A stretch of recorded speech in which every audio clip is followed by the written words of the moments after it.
Today we are back with our friend, the big book, Owl at Home. How many stories are there in here? How many, Ames? 4.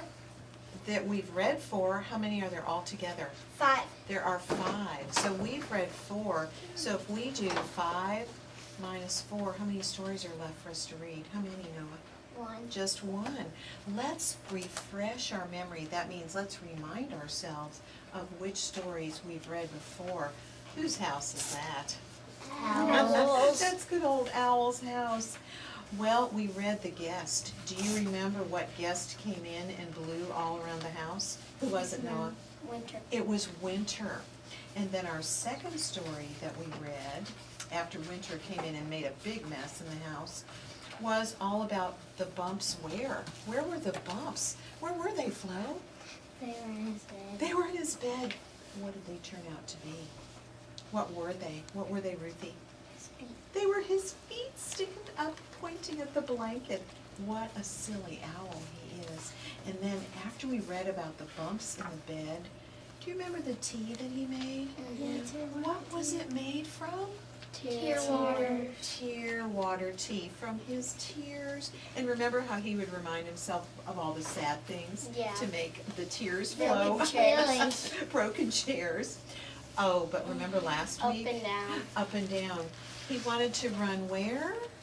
Upstairs. Mhm. And downstairs. And At the then same time. when he was upstairs, he was wondering what was going on where? Downstairs. And then what would he do?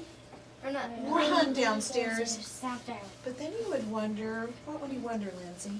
You wonder what's going on upstairs. Yes, so he kept thinking of the place where he was not. What did he finally decide? To sit on the 10th step. To sit right in the middle on the 10th step. Well, there he is. He's on the 10th step, just thinking about upstairs and thinking about downstairs. Okay, we are ready for our last story in the book. I know, it's been such a good book.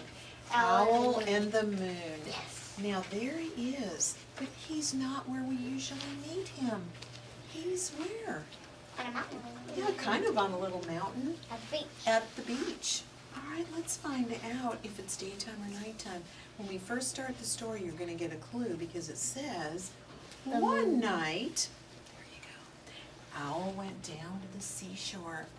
He sat on a large rock. We called it a mountain, but it's a really big rock.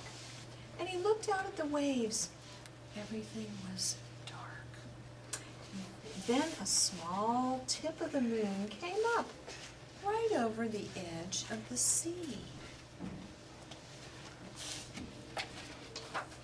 Owl watched the moon and it climbed higher and higher into the sky. And soon the whole round moon was shining. Owl sat on the rock and he looked up at the moon for a long, long time. If I'm looking at you, Moon, then you must be looking back at me. We must be very, very good friends. Isn't that how good friends act toward each other? Sure, they look right at each other. Well, the moon did not answer. But Owl said, I will come back and see you again, Moon, but now I must go home. So Owl walked down the path and he looked up at the sky. The moon was still there. It was following him.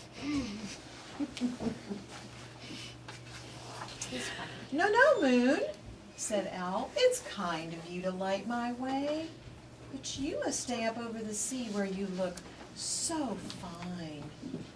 Owl walked on a little further, and he looked up at the sky again. There was the moon coming right along with him. Dear Moon, said Owl, you really must not come home with me.